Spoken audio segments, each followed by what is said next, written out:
네, 안녕하세요.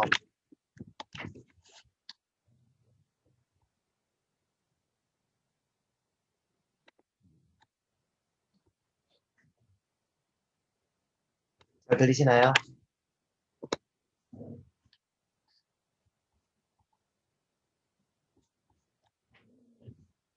재영 어머님 잘 들리세요? 안녕하세요. 네, 안녕하세요. 예. 제가 밖이라서 밖에서 움직이면서 들어야 돼가지고. 네, 네. 알겠습니다. 참고하겠습니다. 그리고, 잠시만요.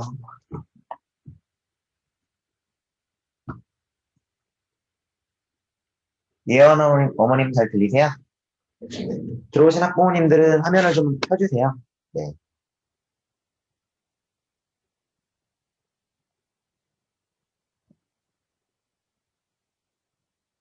네.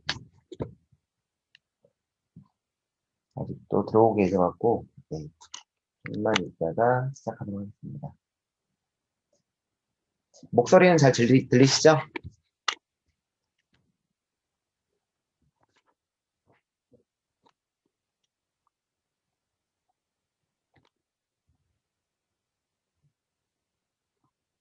네, 알겠습니다.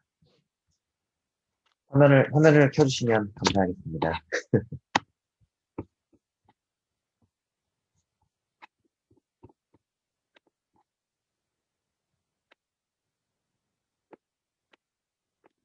네, 설명회를 시작하도록 하겠습니다. 안녕하세요.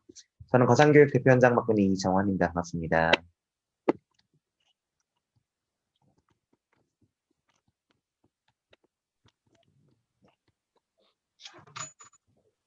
오늘 저희가 진행하는 설명회는 올바른 수학수법 및 저희가 이제 수중에 출시한 자체 개발 콘텐츠인 수학의 심장을 달다 프로그램을 설명드리는 형태의 시간으로 마련했습니다. 우리 어머님들 수학 공부 어떻게 시키시나요? 수학 공부. 우리 그래도 화면 켜신 재영 어머님. 저희 아이는 지금 과외하고 있어요. 과외. 네, 네네네. 재영이 한 네. 6학년인 거죠? 현재. 이 그죠? 6학년이에요. 네네네네. 선행은 어디까지 나가셨어요? 지금 2학년 2학기 거 하고 있어요. 중학교 2학년 2학기 거. 네. 어머님은 우리 아이 재영이의 공부 어떻게 체크하세요? 수학 공부요. 네네네. 사실 막 제가 따로 체크하면 애랑 갈등이 생겨서 네네네. 그래도 선생님께 제가 선생님 믿고 그냥 저희 아이랑 네네네. 해주시고 제가 가운데 껴서 이렇게 저희 아이 뭐 숙제든 뭐든 계속 체크하기 시작하면 네네네. 저희 아이랑 저랑 꼭 트러블 생기시죠? 언성이 높아지고 이래가지고 네, 네. 그래서 선생님께 사실 전적으로 맡기고 있는 중이고요. 네네네. 네, 그렇게 하고 있어요. 그래서 선생님 음, 좀 그냥 꼼꼼하게 봐주시기를 바라고 있어가지고 사실 진도가 했던 기간보다 진도가 좀 빨리 안 나가는 상황이긴 한데 네네네. 그냥 일단 진도는 보다도 그냥 항상 정확하게 그냥 알고 넘어가게 해달라고 음, 그냥 그렇게 우리 부탁드리고 아이가 정확하게, 재영이가 정확하게 알고 넘어가는 거를 우리 어머님 어떻게 체크하세요? 사실 제가 특별하게 체크를 잘 못해요. 제가 음, 체크를 하고 있는 부분은 특별하게 없고요. 네네네. 그냥 얘가 사실 없네요. 그럼 보통 그 다음 단원을 진행할 때는 네, 전적으로 선생님 의견에 맞춰서 진행하시는 거예요? 네, 네. 어, 그래요. 그 어머님은 이제 어떤 수학학습에 대한 계획, 목표를 어떻게 잡고 계세요?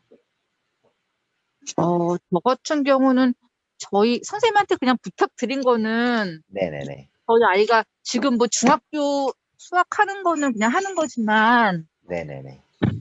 고등학교 들어갔을 때 애들이 많이 고1 때부터 많이 잘한다고 했던 애들도 무너진다 막 이런 말 들어가지고 네네네. 선생님한테 그냥 딱 목표가 저희 아이가 고등학교 들어갔을 때 네. 고등학교 가서 시험 봤을 때 탄탄해서 네. 고등학교 수학에서 무너지지 않는 것만 목표다. 그러니까 중학교 때 잘하는 줄 알고 있다가 막 그냥 문제 풀이만 많이 하고 막 기계적으로 해가지고 고등학교 가면 네네네. 거기서부터는 이제 좀 성적이 많이 떨어지거나 그런 일만 없으면 되니까 네. 선생님 이거 고등학교 가서 저는 목표 고등학교 가서 잘하는구나. 그렇게만 말씀을 드려놓은 어머님 상태거든요. 말씀하시는 부분은 틀린 부분은 아니에요. 근데 이제 그런 부분에 맞춰서 실제 지금 어떻게 체크하고 계신지, 그죠? 네, 사실 체크하는 부분은 없어요. 음, 알겠습니다. 어머님은 그러면 중등과정 및 고등 진도에 대한 지금 현재 예비 중일이니까 네. 언제까지 어떻게 좀 끝내겠다라는 형태의 목표가 있으세요? 뭐 선생님 말씀으로는 중1까지는 네네네. 지금 중2-1을 하고 있으니까 네네네. 일단 중1 겨울방학 전까지는 중3 것까지는 다 보는 걸로 그리고 1학년 들어가면 이제 본격적으로 심화를 막 본격적으로 한 건 아니거든요. 일단은 저기 뭐지? 저런 그 제일 많이 푸는 수학 문제집 뭐죠? 센 네네네. 정도까지 하는 수준이어서 그 이상은 이제 재학년에 들어가서 이렇게 1학년 1학기 되면은 이제 뭐 1품 이상 되는 거를 쭉 풀겠다고 하셨어가지고 일단 그 선행으로만 보면 1학년 겨울방학 전까지 3학년 거까지 끝내는 거로 생각을 하고 있어요. 현재 쌤은 어느 정도 풀어요? 쌤은 그 C단계를 잘 풀진 못하고요. 그래도 뭐 네네네. B단계에, 그건 B단계까지는 다 거의 뭐 잘 맞는 것 같고요. 1단계는 잘 못 풀고. C단계는 그렇게 좀 C단계 보면 어려워하는 문제들 많은 것 같아요. 선생님이 차라리 C단계 하다가 괜히 C단계에서 너무 시간 끌지 말고,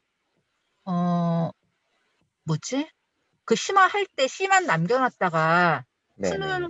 풀자 뭐 이런 말씀도 하시더라고요. 음, 그거는 그냥 선생님이 애 봐가면서 해달라고 음, 이렇게 말씀을 드렸고, C단계를 쉽게 막 풀지는 못하는 것 같고, 또 어느 날은 선생님이 어머니 C단계 너무 잘 풀었어요 뭐 이런 날도 있고요.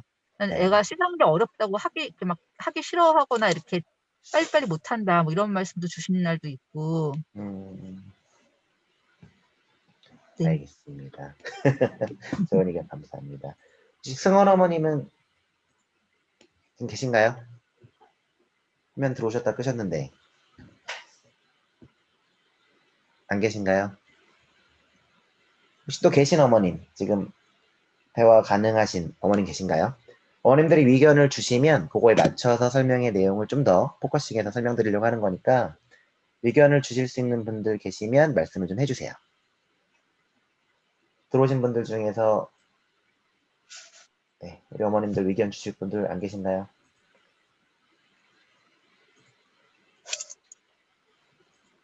잠시만요. 자, 그럼 바로 진행하도록 하겠습니다. 수학 공부라는 부분 지금 재영 어머님께서 의견을 잘 주셨는데 사실 수학 공부에 대한 목적이 되게 뚜렷하셔야 돼요. 첫 번째는요. 그리고 부모님들의 수학 교육에 대한 철학이 확고하셔야 아이들이 안 흔들립니다. 무엇보다. 그래서 실제 우리 아이들한테 어떻게 시킬 거며 그 다음에 목표를 어떻게 가져갈 거며 그 다음에 어떤 부분을 중점적으로 관리할 건지에 대한 부분의 체크는 상당히 중요합니다. 이해되시죠? 보시면 수학 공부에 대해서 사실 어머님들께서는 그런 생각 많이 하실 거예요. 중학교 때 수학 점수는 사실상 큰 변별력이 없습니다. 그죠? 가장 큰 이유는 중학교 때 수학 점수에 큰 변별력이 없는 가장 큰 이유 중에 한 가지는 뭐냐면 고등학교 같은 경우는 실제 학생들에 대한 내신 성적의 산출이 상대평가예요. 근데 중학교 때는 절대평가예요. 절대평가다 보는데 특히 목동 같은 경우는요. 한 학교의 모군중 같은 경우 예를 들어서 특목자사의 기본 니즈가 한 40% 가까이 돼요.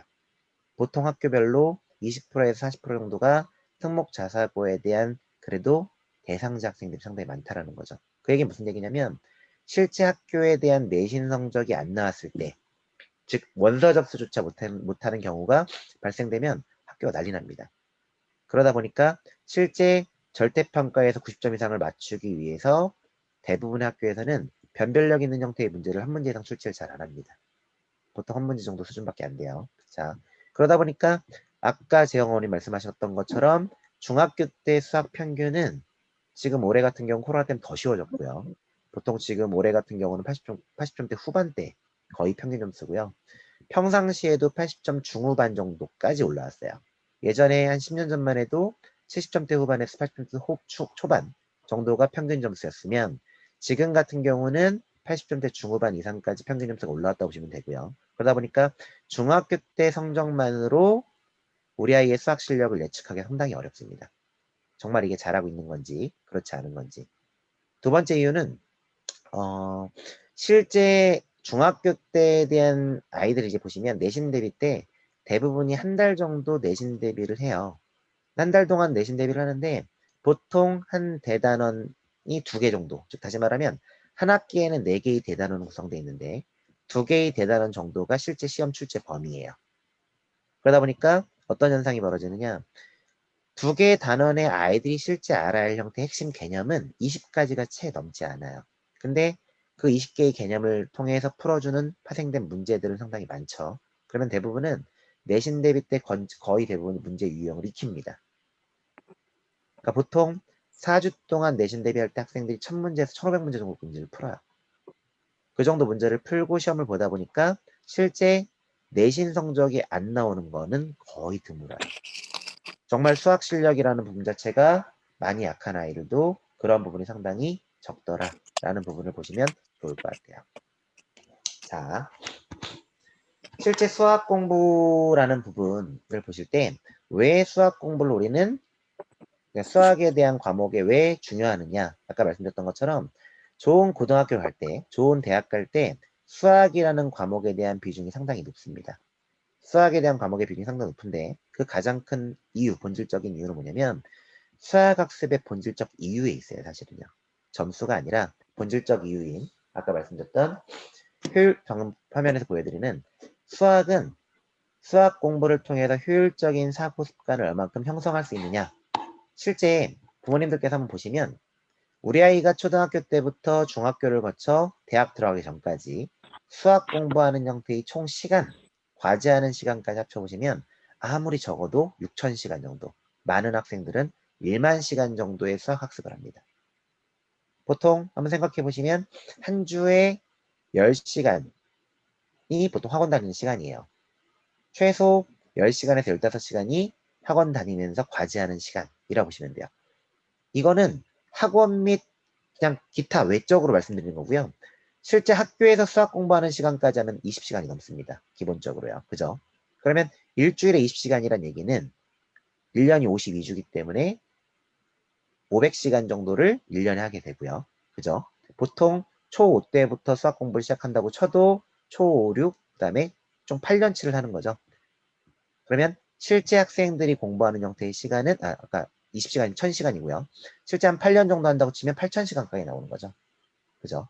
그러다 보니까 실제 이 많은 수학 공부하는 형태의 시간 동안에 아이들이 대체 어떤 부분에 대한 역량을 키워야 되느냐라는 거를 부모님이 보실 수 있어야 되는 거예요. 그러면 그런 형태의 수학 공부에 대해서 아이들이 가장 잘 잡혀야 할 형태의 습관은 뭐냐? 어떤 역량을 키워줘야 되느냐? 그럼 딱 한 가지예요. 효율적인 사고를 할 수 있는 형태의 습관을 얼만큼 잘 만들어줄 수 있느냐.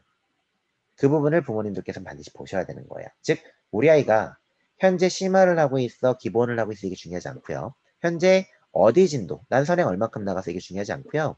내가 지금 공부하고 있는 형태 현 상태에서 얼만큼 효율적인 사고의 습관을 형성할 수 있게끔 우리 아이가 공부를 쌓아가고 있는지를 체크할 수 있는 형태의 부분이 무엇보다 중요해요. 자, 대부분은요. 효율적인 사고의 습관을 잘 하지 못합니다. 자, 오늘 설명드리는 것 중에 2가지에 대한 표를 좀 자세히 보실 필요가 있는데요. 첫 번째는 지금 보이시는 이 화면이에요. 한번 생각해 보시면 과거에 우리 어머님들도 정석 공부를 좀 해보셨을 거예요. 이제 수학 정석 공부를 한다고 치면 개념에 대해서 뭔가 설명을 해주시고요. 선생님들이. 개념을 설명한 다음에 보통 이런 개념들은 이런 문제 이렇게 풀려 하고선 예제를 설명해줘요. 그리고 예제 푸는 거를 보여주고 나서 밑에 유제를 풀어보라고 던져주죠. 그럼 한번 생각해 보시면 유제를 풀 때 거의 대부분의 어머님들은 이 유제의 문제가 어떤 지금 배웠던 개념을 통해서 어떻게 풀어야 되고 어떻게 풀리는지를 판단하고 풀지 못합니다. 대부분은요. 그냥 유제를 풀 때 예제에 풀었던 형태의 풀이 방식에 그대로 대입해서 같은 유형 패턴이네 라고 판단을 해서 예제 풀었던 형태의 풀이 방식에 그대로 대입해서 유제에 대한 답을 냅니다. 그러다 보니까 어떤 현상이 벌어지냐면 실제 이 문제를 왜 이렇게 풀어야 되는지를 몰라요. 또 한 가지는 실제 그렇게 풀다 보니까 막상 연습 문제, 유제까지는 풀렸는데 막상 연습 문제를 풀 때는 그 연습 문제를 어떻게 접근하고 어떻게 해결할지를 잘 몰라 합니다. 공감하시나요? 들리시는 분들은 대답 부탁드립니다.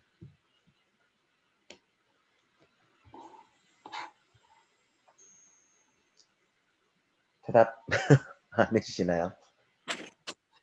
네. 대답할게요. 네. 지금 뭐 승원 아버님이나 네 지금 들어오신 분들은 그래도 화면 들어오실 수 있는 소리라도 좀 내주시면 감사하겠습니다. 네.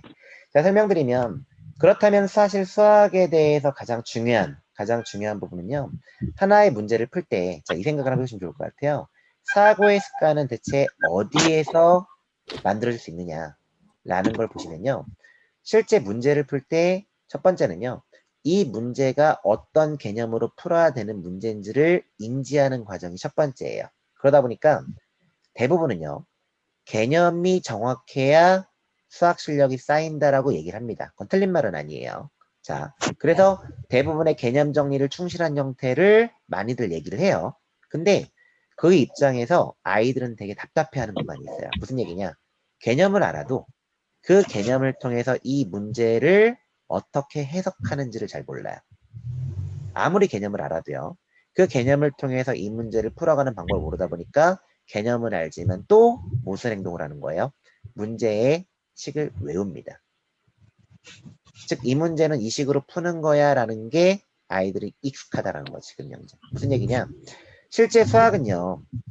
방금 말씀하셨던 것처럼 효율적인 사고의 습관을 키워주기 위해서 해야 될 역할은요. 앞단에 보시는 표와 같이 개념을 가지고 문제를 해석할 수 있어야 돼요. 해석을 하면 하나하나에 대한 조건이 나오고요. 그 조건을 통해서 문제를 풀 수 있는 형태의 해결책들이 나옵니다. 해결책들이 나온다는 얘기는요. 뭐 한 가지 풀이 방법이 나올 수도 있고 두 가지 풀이 방법이 나올 수도 있어요. 그럼 아이들은 뭐까지 갈 수 있었냐면요. 이 문제를 풀 때는 이 방법이 가장 효과적이야. 이 조건에서는 두 번째 방법이 제일 효과적이야. 라는 부분까지도 판단할 수 있어야 실제 뭐가 생기는 거예요? 사고의 습관이 형성되는 거예요. 근데 대부분은요.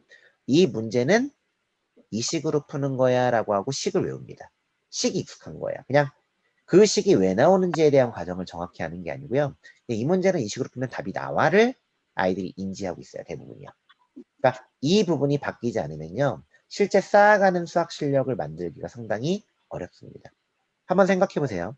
우리 아이들이 학원에 갔어요. 선생님이 모르는 문제 질문하래요. 그럼 몇 번 질문했어요. 그럼 그 선생님이 이 문제를 칠판에 쭉 풀어줘요. 근데 풀어준다라고 할 때 우리 아이들이 고개를 끄덕이면서 이해했다고 넘어가는 구간을 잘 살펴보시면요. 이 문제의 풀 식이 이미 나오고 나서 그 식을 가지고 연산 과정을 통해서 답을 찾는 형태의 과정까지 아이들은 알겠다고 고개를 끄덕이는 거예요. 대부분. 그러면 한번 잘 보시면 실제 우리 아이는 이 문제의 이 식을 왜 이 식이 가장 효율적인 왜 가장 효율적인 식인지 혹은 이 식으로 풀어야만 되는지를 잘 모른다라는 거예요. 우리 어머님들도 그런 경험을 해보셨을 거예요. 어떤 경험을 해보셨느냐? 실제로 기하 파트 문제를 푸는데요. 기하 파트, 도형 파트 문제를 푸는데 도형 파트 내가 막 끙끙대고 있는 길이 있는 각 다 써보면서 문제를 푸는데 잘 안 풀려요. 근데 막상 선생님한테 질문했더니 선생님이 어떤 보조선을 딱 걷어요. 그랬더니 문제가 너무 쉽게 풀리는 거예요. 근데 아이들은 그러고나 뭐예요? 아, 그 보조선 그면 문제가 풀리나 보다. 쉽게 풀리네만 경험하고 넘어가는 거예요. 무슨 얘기냐? 왜 그 보조선을 긋는지, 왜 거기에 긋는 게 가장 효율적 문제 푸는 건지를 안 배우고 넘어간다는 거예요. 이해되세요? 제가 방금 말씀드렸던 게 같은 맥락인 거예요. 즉 아이들은요.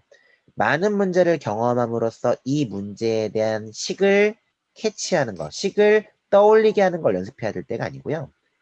정말 수학 공부할 때 제일 중요한 거는 그 식이 왜 나올 수밖에 없는지, 그 식이 이 문제를 해결할 때 어떤 조건일 때 가장 최적화된 방법인지를 얘기할 수 있는 게 훨씬 효율적인 수학학습이라는 거예요. 이해되시나요? 네, 네. 공감하세요? 네. 네. 네. 그래서 그 부분 설명드린 거고요. 자, 그 다음 보시면요. 우선은 방금 말씀드렸던 것처럼 개념 자체를 모르면요. 문제 해석이 불가합니다. 즉 개념이 먼저 주어져야 개념을 정확히 알아야 그 개념을 가지고 실제 내가 문제를 풀 수 있는 형태를 찾을 수 있고요. 또 다른 풀이도 고민해 볼 수 있는 거예요. 그래서 첫 번째는 수학에 대해서 아이들이 잡고 갈 거는 개념이에요. 근데 한 가지를 보시면요. 초등과정 때 개념은요. 추상적입니다. 초등과정 때 개념은요. 구체적인 개념, 즉 다시 말하면 인과과정이 명확한 개념으로 구성되어 있지 않아요. 추상적인 개념, 즉 아이들 머릿속에 이러이런 상황이구나 라는 거를 그냥 떠올리게 하는 형태의 개념이에요. 근데 실제 중1 과정부터는요. 구체적인 형태의 개념으로 이루어집니다. 즉 무슨 얘기냐? 정확해야 돼요. 그리고 이 개념을 통해서 그 다음 학년 개념 혹은 연결되는 개념의 고리들을 만들 수가 있어야 돼요. 즉 개념을 갖고 개념을 설명하지 못하면요. 그 다음 개념도 똑같이 외우게 됩니다. 자, 여기서 제가 하나 어머님들께 얘기 한번 해볼게요. 실제로 이등변 삼각형이란 말 초등학교 때도 배우고요. 중학교 때도 배우죠. 그죠? 그럼 이등변 삼각형의 정의가 뭘까요? 이등변 삼각형의 정의. 변 두 개 길이가 똑같아요. 네. 우리 재영호님 잘 얘기하신 거 맞고요. 근데 제가 한번 설명드릴게요. 객관식으로 한번 내드릴게요. 이게 무슨 얘기냐? 그냥 답을 얘기할 때는 그런 것처럼 들려요. 근데 이게 생뚱맞고 엉뚱한 형태를 던져주고 정의를 찾아라 이런 게 아니에요. 무슨 얘기냐? 이등변 삼각형 정의를 물어보는데요. 1번은 두 변의 길이 같고 두 밑과 크기 같은 삼각형이다. 2번은 두 변의 길이 같은 삼각형이다. 라고 얘기하고 3번은 두 밑각의 크기 같은 삼각형이다. 라고 얘기해요. 1, 2, 3번 중에 몇 번이 정의일까요? 1, 2, 3번 중에. 1번이요? 1번이다 하신 분 계신가요? 1번. 두 변의 길이 같고 두 밑각 크기 같은 삼각형이다. 1번. 2번이다. 두 변의 길이 같은 삼각형이다. 3번이다. 두 밑각 크기 같은 삼각형이다. 2번. 네, 답은 2번이에요. 그죠? 근데 왜 2번인지. 그 다음 또 정의와 성질은 어떻게 구별하는지. 자, 일반적 아까 말씀드렸던 개념이라는 거는요. 책 앞단에 정의는 뭐고 성질은 뭐야 라고 써있는 게 개념이 아니에요. 실제 자칫 잘못 알고 있는 사람들은요. 앞단에 써있는 게 개념이야 라고 얘기하는데 실제 기하파트의 개념은요. 정의가 뭔지 알고요. 정의로부터 성질을 찾아가는 과정을 설명할 수 있는 게 개념이에요. 이해되세요? 자, 말씀드렸던 것처럼 정의와 성질을 구별하는 것부터 출발하는데 정의와 성질을 구별하는 첫 단추는 하나예요. 증명할 수 있느냐? 증명할 수 없는 거예요. 증명할 수 있는 건 절대 정의가 될 수가 없어요. 증명할 수 있는 거는 죄다 성질입니다. 이해되세요? 그래서 증명할 수 없는 게 정의이기 때문에 대부분의 정의는요. 용어 그 자체에 있어요. 수학은 생략의 언어예요. 간결하게 표현한 언어이기 때문에 용어에 생략되어 있는 형태의 텍스트가 뭔지만 살펴보면 그게 정의라는 거를 찾을 수가 있습니다. 그래서 이등변 삼각형이에요. 그죠? 그래서 두 개의 변의 길이가 같은 삼각형이란 말의 줄임말이죠. 그래서 실제 이등변 삼각형의 성질이 이렇게 정의가 정의됐어요. 그러면 제가 재영 어머니한테 여쭤볼게요. 이등변 삼각형의 성질 중에 두 밑각의 크기가 같다라는 게 있어요. 이등변 삼각형이 두 밑각 크기는 왜 같을까요?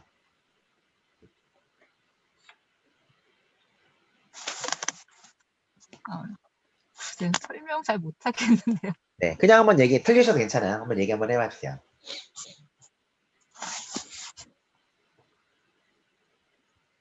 그 선의 길이가 같으려면 같은 각으로, 네. 아니, 아니요, 잘 모르겠어요. 설명을 하시고 나서도 인과 과정이 명확하지 않으시죠? 그죠? 뭔가 그럴 것 같다라는 생각만 있으시잖아요. 그죠?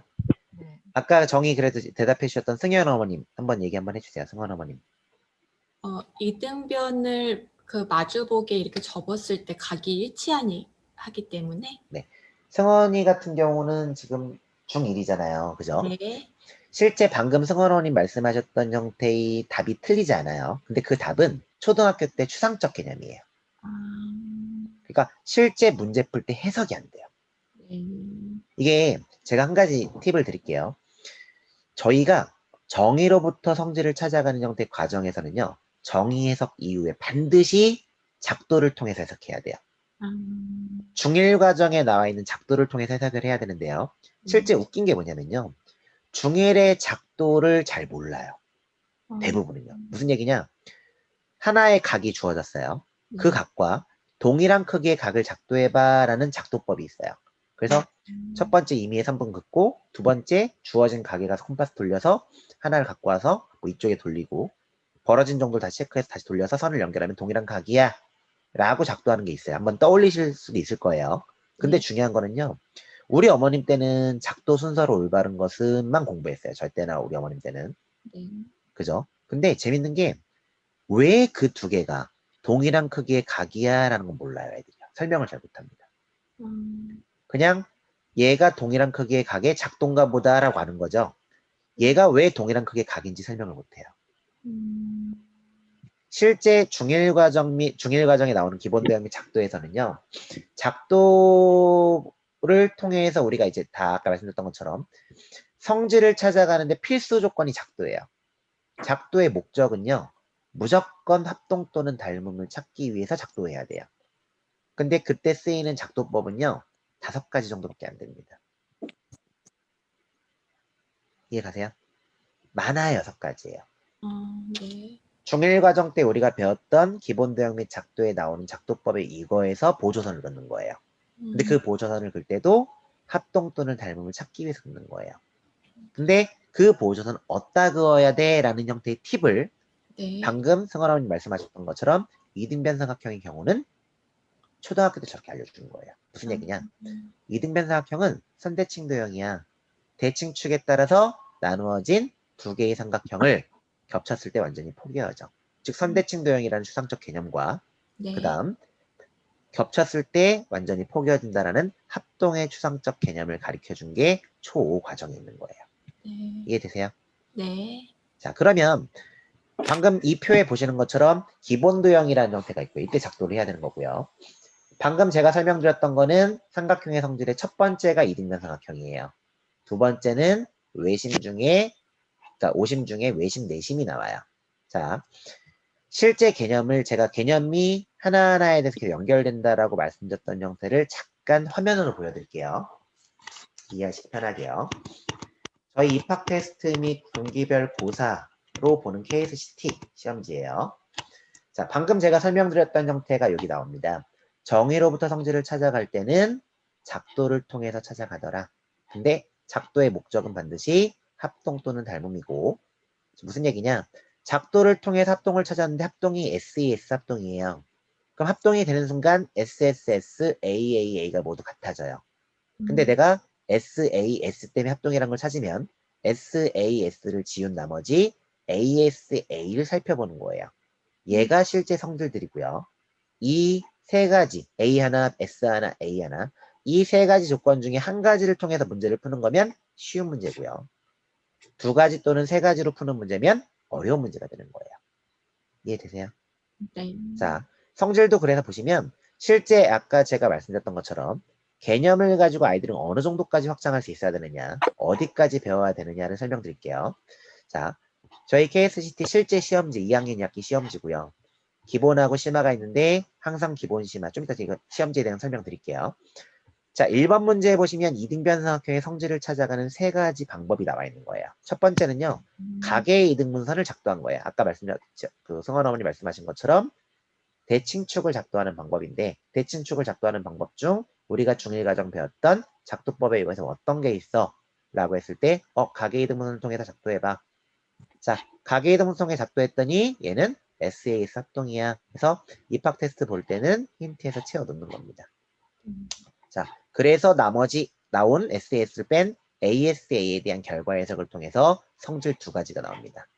자, 근데 대칭축을 가계 이등분선이 아닌 수선의 발 두 번째는요. 수선의 발 작도를 통해서 나오는 거예요. 수선의 발 작도를 하면 얘는 RHS 합동이 나옵니다. 그래서 얘도 결과 해석으로 나머지 세 가지가 나오고요. 그걸 통해 성질 두 가지가 나와요. 근데 그 성질은 동일합니다. 자, 그 다음 페이지 잠깐 보시면요. 세 번째는 중선 연결, 밑변의 중점을 잡고 중점과 꼭지각을 연결한 형태의 중선 연결을 통해서 합동을 찾습니다. SSS 합동 나오고요. 그럼 나머지 AAA 3개 나온 거를 가지고 우리는 성질을 찾아요. 자, 결론부터 말씀드릴게요. 결론은 다 동일해요. 세 가지 방법에서 결론적 나오는 성질은 정확히 두 개예요. 두 밑각이 같다라는 거와 꼭지각의 이등분선은 밑변을 수직 이등분한다. 자, 근데 아이들은 어느 정도까지 알아야 되냐면 얘를 통해서 이 세 가지를 통해서 찾아온 부분을 살펴봤을 때 실제 그 다음 단의 연산량 찾아갈 때 연산량뿐만 아니라 그 다음 단의 연산량이 모두 다 동일해요. 무슨 얘기냐? 이 경우는 어떠한 방법으로 작도해도 아무 상관이 없다라는 거예요. 이해되세요? 즉 아이들은 개념을 통해서 문제를 풀 때요. 개념을 통해서 문제를 풀 때 그 문제를 푼 결과적으로 가장 효율적인 풀이 방법을 이야기할 수 있어야 돼요. 그거를 배우는 게 수학이에요. 그래야 효율적인 형태로 문제를 푸는 습관을 길들일 수 있습니다. 이해되시죠? 또 한 가지는 왜 이렇게 개념을 정확히 해야 되느냐? 왜 이렇게 개념을 정확히 해야 되냐면요. 이렇게 개념을 정확히 해야 자, 이등변삼각형 다음에 바로 나오는 게 아까 말씀드렸던 것 중 외심이에요. 외심은 정의 해석, 다시 말하면 삼각형의 외접원의 중심이란 말의 준말이에요. 줄임말이죠. 그러면 결국 삼각형 하나와 외접원, 원의 정의와 삼각형의 정의로서 출발을 하는데요. 원의 정의에 따라서 안에 나눠진 형태의 삼각형이 정확하게 이등변 삼각형 세 쌍만 나옵니다. 결론부터 말씀드리면요. 이등변 삼각형의 성질이 두 개이기 때문에 외심의 기본 성질도 정확히 두 개밖에 없습니다. 이게 한 가지 1번이고요. 얘가 2번이에요. 그래서 이등변 삼각형의 첫 번 성질인 두 밑각 크기 같다라는 게 세 개의 세 쌍의 이등변 삼각형이 적용돼서 함호에 따른 중심각은 원주각의 2배라는 형태의 성질이 나오는 거고요. 그 다음에 두 번째 성질에 따라서 세 선분의 수직 이등분선 교점이 외심이라는 두 번째 성질이 나옵니다. 그래서 실제 여기 설명드렸던 첫 번째 성질이 중3 과정에 있는 삼각비를 만나면요. 고2 과정에 우리가 고2 과정의 삼각함수를 배울 때 사인 법칙으로 확장됩니다. 사인 A는 사인 A분의 A는 사인 B분의 B는 사인 C분의 C는 2R이야. 즉 무슨 얘기냐? 실제 모든 개념들은요. 다 연결돼요. 즉 아이들은 그런 논리적 형태의 개념 구조를 본인들이 설명할 수가 있어야 합니다. 방금 보여드렸던 것처럼 자 아까 제가 설명드렸던 것 중 오늘 설명의 수학학습법에 대해서만큼은요. 정확히 두 개만 보시면 되는데요. 첫 번째가 얘고요. 두 번째가 얘예요.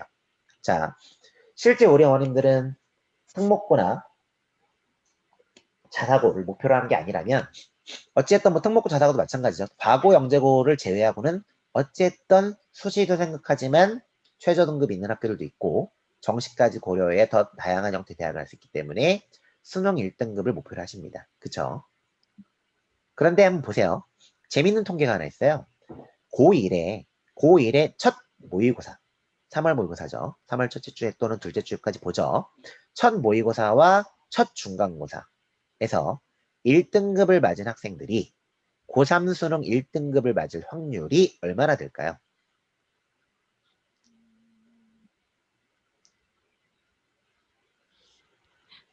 찍어보셔도 돼요.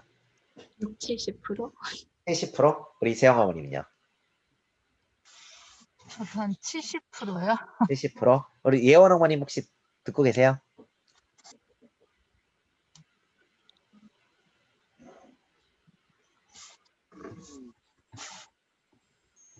자, 실제 평균은요. 실제 이제 그 아까 말씀드렸던 확률은 96%예요. 네. 그 고1 때 첫 3월 모의고사 및 그 다음에 말씀드렸던 첫 중간고사에서 1등급 맞은 학생이 고3 때 수능 1등급이 나올 확률이 96%입니다. 근데 재밌는 거는요. 고3 수능의 출제 범위에는 고1이 들어갈까요? 안 들어갈까요? 들어간다. 안 들어갑니다. 안 들어가요. 네. 그래서 재밌다는 거예요. 실제 고3의 수능 출제 범위는 고2, 3이에요. 네, 고2, 3이에요. 근데 왜 어떻게 고1 때 첫 모의고사? 고1 첫 모의고사는 고등과정을 전혀 안 배웠을 때잖아요. 출제 범위가 어디죠? 중등 전체예요. 고1 첫 모의고사의 시험 출제 범위는요. 중등 전과정이에요. 그죠? 그리고 고1의 첫 중간고사 시험 범위는요. 여기 보시면 실수체계 복소수. 얘가 뭐 정석 기준의 5, 6단원이고요. 곱셈 공식 인수분해 및 항등식 및 미정계수 나머지 정리가 1, 2, 3, 4단원이에요. 1, 2차 방정식이 7단원. 그 다음에 2차 방정 판별식이 8단원. 근각의 세관계가 9단원. 그 다음에 2차 방정식 및 2차 함수가 10단원. 그래서 보통 고차 방정식, 연립 방정식까지가 중간고사 출제 범위예요. 대부분 학교들은요. 근데 어떻게 여기까지에 대한 과정이 1등급 나오면서 그 다음에 아까 말씀드렸던 것처럼 중등 총정리 과정이 1등급 나온 학생이 어떻게 고3 수능의 1등급과 밀접한 연관이 있을 수밖에 없느냐라는 걸 좀 보실 수 있어야 되는데요. 실제 제가 한 가지 말씀드리면요. 물론 선행을 좀 빨리 하면요. 장점은 뭐냐? 내가 다른 걸 할 수 있는 형태의 시간을 벌 수가 있다는 거. 그죠? 효율적인 시간 안배를 할 수 있다는 건 되게 큰 장점이에요. 하지만 제가 한 가지 말씀드릴게요. 무분별한 선행, 말씀드렸던 것처럼 제대로 쌓아가자는 형태의 선행은요. 돈과 시간 둘 다 낭비합니다. 이해되시죠? 그리고 아이들의 흥미도 떨고요. 자, 제가 말씀드린 게 뭐냐면 실제 선행이 늦다고 걱정하실 필요는 전혀 없고요. 수학을 깊이 있게 완성하는, 난 수학 1등급 맞고 싶어 할 때 정확하게 하나 말씀드릴게요. 예비 고1 때 선행이 늦은 학생들도요. 선행을 더 하려고 하지 말고요. 오히려 수학상까지만 퍼펙트하게 하고 고1을 들어가도 얘는 1등급 나올 수가 있어요. 가능해요. 자, 근데 실제 고1 같은 경우가 정확하게 퍼펙트하게 만들어지지 않은 상태로 고2, 고3까지 선행하고 들어간 아이는 죽어도 1등급이 안 나옵니다. 자, 왜 그러냐면 우리 어머님도 잘 아시다시피 고3에 대한 수능 1등급에는요. 사실 가장 큰 영향력을 차지하는 게 뭐예요? 그건 들어보셨을 거예요. 그죠? 수능 1등급을 위해서 가장 중요한 형태의 문제 뭐라고 하죠? 킬러 문제 들어보셨죠? 네. 킬러 문제는 항상 21번, 29번, 30번 세 문제가 가장 고난이도 문제예요. 수능에서는요. 자, 다시 말하면요. 수능 이 세 문제 중에 수능의 최근 10년치의 통계치를 보셔도요. 기본적 1등급의 컷이요. 89점에서 92점 사이, 93점 사이에 왔다 갔다 합니다. 무슨 얘기냐? 수능이 어려우면요. 킬러 문제 2개에 일반 실수 하나 정도까지 1등급이 되고요. 수능이 쉬우면요. 킬러 문제 2개 이상 틀리면 무조건 2등급 이하예요. 즉 다시 말하면 킬러 문제 2개, 그러니까 적어도 3개 중에서 방금 말씀드렸던 21, 29, 30번 중에 2개는 맞춰야 1등급 안정권이에요. 이해되시죠? 네. 어차피 70%는 EBS 연계 형태의 문제로 출제되다 보니까 변별력이나 난이도가 높지 않아요. 그럼 어쨌든 아이들은 이 킬러 문제 중에 몇 문제를 맞느냐라고 하는 건데 실제 수능을 볼 때 열심히 성실히 공부했던 아이들이 제일 크리티컬한 것도 이 킬러 문제예요. 근데 수능의 출제를 잘 보시면요. 킬러 문제 유형은요. 실제 수능 출제할 때 시중에 있는 모든 문제집을 가지고 들어갑니다. 출제위원들이요. 그리고 그 문제집에서 겹치지 않는 형태로 발간해서 냅니다. 이해되세요? 즉 무슨 얘기냐면 풀어봤던 유형 문제를 내는 게 아니고요. 새로운 형태 유형을 내는 거예요. 근데 새로운 유형을 내는데 아이들이 개념을 통해서 문제를 해석할 수 있는 아이라면 쉽게 풀어요. 쉽게라기보다 그래도 곧잘 풀어요. 근데 그러지 않고 문제의 패턴만 익혔던 아이들 같은 경우는 손을 못 댑니다. 왜? 내가 풀어봤던 익숙한 문제가 아니니까. 이해되세요? 네. 그렇기 때문에 실제 문제집만을 반복해서 빠르게 답 찾는 연습만 했던 형태의 공부는요, 우리 아이들이 1등급을 맞게 하는데 별로 도움이 되지 않는다는 거죠. 그러니까 성실히 열심히 하는 아이들 3등급까지 쉬워요. 운 좋으면 2등급까지 쉬워요. 하지만 1, 2등급 안 나옵니다. 자, 고등학교 때는요. 자, 두 가지 좀 설명 더 드리고 넘어갈 건데, 고등학교 때는요. 이렇게 보시면 돼요. 중학교 때는 아까 말씀드렸던 건 평균 점수가 그렇게 나오는데, 고등학교 때는 실제 수학 평균 점수가 40점대 중반에서 50점대 초반입니다. 반토막이죠, 거의. 그죠? 근데 그 이유가 뭐냐? 첫 번째는 상대평가 때문에 그래요. 그죠? 그리고 두 번째는요. 고1 과정을 보면 아시다시피 고1 과정에 대한 전체 내용이요. 잘 보시면 1단원이 곱셈공식, 2단원 인수분해예요. 즉 중등 과정에 배웠던 형태 내용 다시 한번 리뷰해요. 좀 더 깊이 있게. 그 다음 그걸 통해서 확장된 게 황등식 나머지 정리예요. 그 다음에 5단원이 실수체계인데 실수체계가 중등 과정의 수액체계 다시 한번 리뷰합니다. 그리고 복소수 배워요. 그죠? 그 다음 1, 2차 방정식 및 판별식 근각에서 관계는 우리가 중등 과정 때 했던 부분이에요. 방정식, 부등식 파트에서. 그리고 확장돼서 고차 방정식 및 연립 방정식까지 확장됩니다. 그죠? 자, 무슨 얘기냐? 실제 고1 과정의 수학상을 보시면요. 수학상 과정의 70%는 다 중등 과정의 대수 파트로 구성되어 있다고 보시면 돼요. 즉, 중등 과정에 대한 개념 연결 구조가 안 잡혀 있으면요. 고등 과정은 어려워요. 개념 연결 구조가 잡혀 있으면요. 고등 과정은 해볼만 해요. 그래서 실제 고등 과정을 완벽하게 한다는 거는 내가 문제집 몇 건 풀었어가 아니고요. 아까 말씀드렸던 것처럼 이 문제에 따라서 이 문제는 어떤 개념 구성되어 있고 이 개념에 따라 어떻게 조건이 나오고 이 조건들을 갖고 풀 수 있는 방법은 어떤 방법이 있어라는 거를 정확히 얘기할 수 있는 아이가 돼야지 실제 고등학교 때 1등급이 가능합니다. 이해가세요? 자, 실제 고교 때요. 1등급 맞는 아이와 2등급 맞는 아이 차이가 뭘 것 같으세요? 고등학교 때. 1등급 맞는 아이와 2등급 맞는 아이 차이. 내신 기준에, 목동권 내신 기준에. 사실 목동권에서 1, 2, 3등급 아이들 같은 경우는 내신 1, 2, 3등급, 3등급 상위권까지는 다 수능 1등급 나와요. 그죠? 우리 승원어머니 아까 마이크 키신 것 같은데 한번 얘기해 봐주세요. 계산 실수? 계산 실수? 1, 2등급이요? 아닐까요? 재영어머님은요?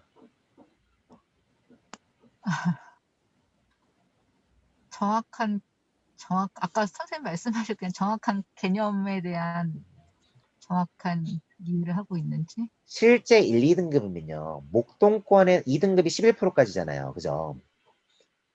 목동권에서 대치목동 중계, 그리고 교육특구에서 1, 2등급이면요. 1, 2등급이면 그래도 개념을 모르진 않아요. 이해되세요? 네. 개념을 모르진 않아요. 그럼 뭐냐? 시간이 무제한이면요. 동일한 점수 나올 수 있는 애들이에요. 속도. 이해되세요? 네.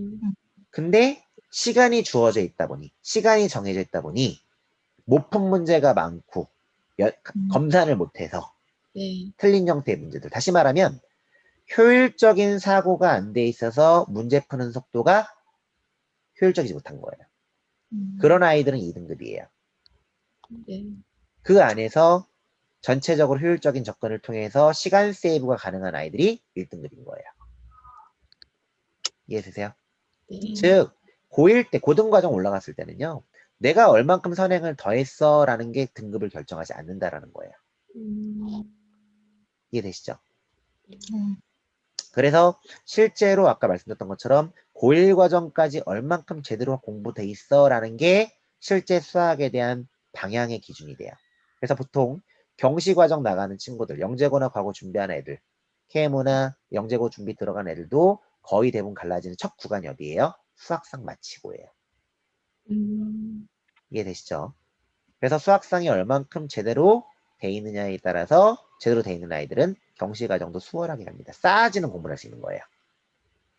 근데 그게 안 돼 있는 아이들은요. 쌓아지는 공부가 되는 게 아니라 뭐가 되는 거예요? 그냥 경험만 하는 공부가 되는 거예요. 그래서 이 부분을 얼만큼 정확하게 잡을 수 있느냐가 되게 중요하더라. 이해되시죠? 그 다음 두 번째, 아까 이게 첫 번째고요. 두 번째는 실제 왜 이렇게 나왔던 학생들이 1등급이 가능하냐라고 설명드리면 2학년 때 배우는, 2학년부터는 수능 출제 범위죠. 2학년 때 배우는 형태의 진도를 보면요. 1단원이, 그러니까 1단원부터 그러니까 3개를 배워요. 크게 3개. 1단원부터 6단원까지가 지수로그 관련된 걸 배우고요.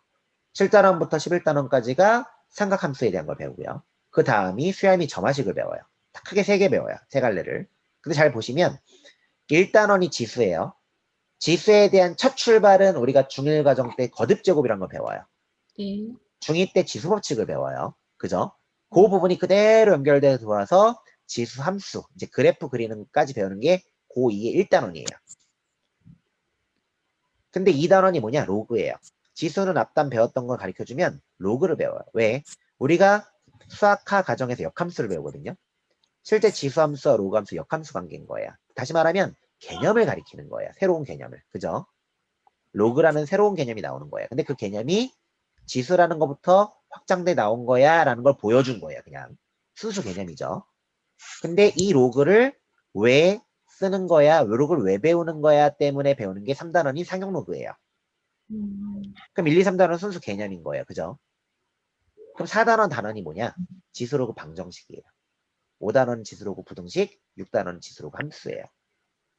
무슨 얘기예요? 실제 1, 2, 3단원에선 심한 문제가 나올 수가 없는 거예요. 그냥 순수 개념 정리한 거예요. 새로운 거 배운 거예요. 중학교 때 우리가 무리수 배운 것처럼. 고등학교 1학년 때 우리 복소수 새로 배운 것처럼. 이해되세요? 네. 실제 문제를 깊이 있게 풀어주는 형태는 방정식과 부등식 함수를 해석할 수 있느냐, 그래프로 그려서 문제 풀 수 있고 해석할 수 있느냐, 효율적으로 풀 수 있느냐 이거예요. 다시 말하면 고1 때 과정, 고1 과정 때 단순 연산으로 답 찾는 게 아니라 해석해서 찾는 형태 아이들, 깊이 있게 그래프로 변형해서 뭔가 풀 수 있는 형태 문제를 좀 더 쉽게 변형해서 뭐 평행이동이나 대칭이동을 통해서 훨씬 문제를 간결하게 풀 수 있는 형태의 능력이 있는, 그게 만들어진 아이들은요. 방정식 앞에, 미지수 앞에 숫자가 지수나 로그로 바뀐 게 그냥 지수로그 방정식, 지수로그 부등식, 지수로그 함수인 거예요. 즉 고1 심화를 풀 줄 아는 애가 고2 심화도 풀 수 있는 거예요. 마찬가지로 7단원이 삼각비예요. 삼각비 및 호두법을 배우고 나면 다음 단원이 삼각 방정식, 삼각 부등식, 삼각 함수예요. 똑같아요. 개수가 숫자에서 사인, 코사인, 탄젠트로만 바뀌었을 뿐이지, 즉 고1 과정에 깊이 있는 문제를 못 풀고 넘어갔어요. 어떻게 풀지 몰라요. 그럼 걔네들도요. 여기서 그냥 사인, 코사인, 탄젠트, 지수로그에 대한 연산만 할 줄 아는 거지 깊이 있는 문제는 또 틀리는 거예요. 그래서 아까 말씀드렸던 것처럼 고1 과정의 완성이 고3 수능의 1등급을 결정한다는 얘기가 같은 맥락이 되는 거예요. 이해되시나요? 네. 네. 그래서 실제 수학 공부한다라는 거는 이 부분들을 얼만큼 잘 잡아갈 수 있느냐라는 부분들, 그리고 이러한 형태의 개념들을 얼만큼 잘 연결 구조를 만들 수 있느냐라는 게 무엇보다 중요하다는 거예요. 자, 그래서 수학을 완성한다라는 거는 중1부터 중3까지의 개념이 얼만큼 잘 연결돼서 고1 과정을 얼만큼 깊이 있게 해석할 수 있느냐를 만들어주느냐가 정확하게 이 아이의 1등급을 결정해 준다고 보시면 돼요. 이해되시죠?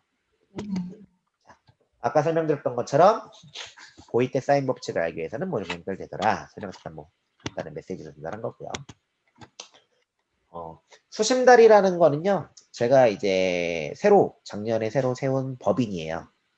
거산교육은 지금 설립한 지 13년 됐고요.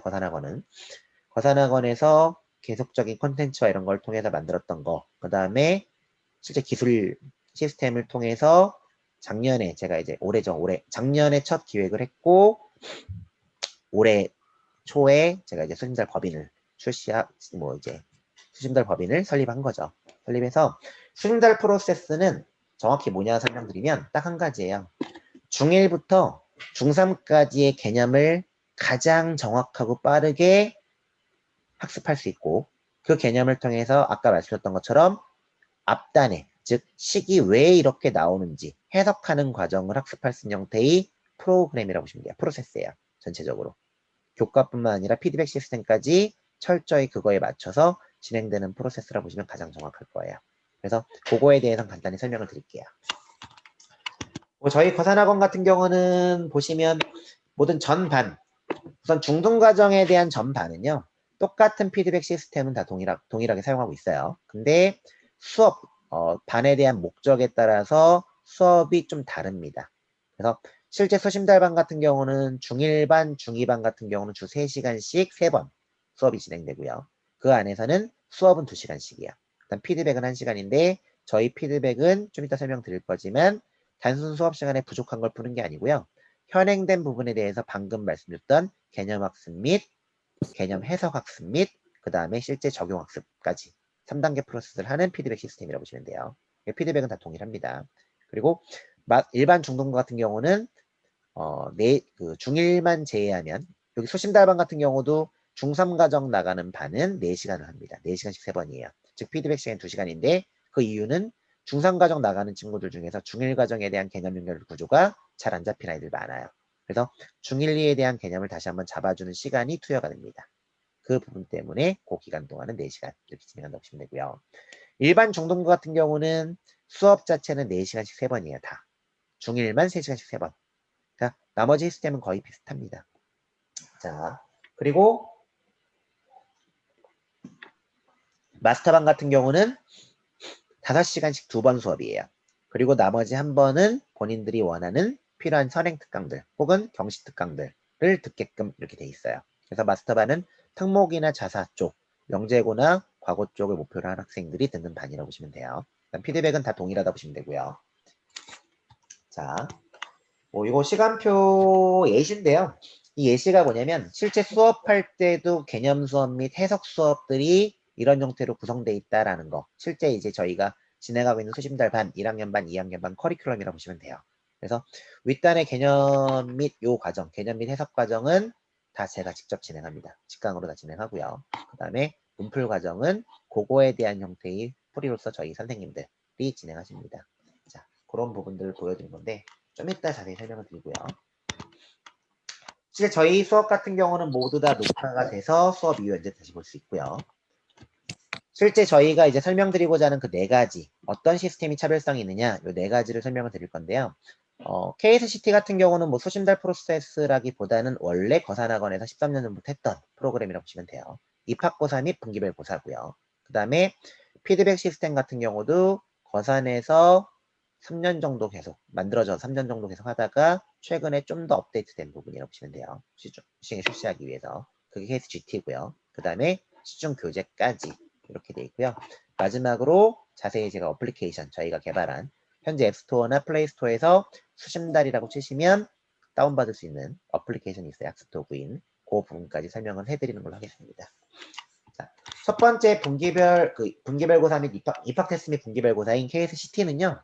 아까 어머님들이 보셨던 요 시험지예요.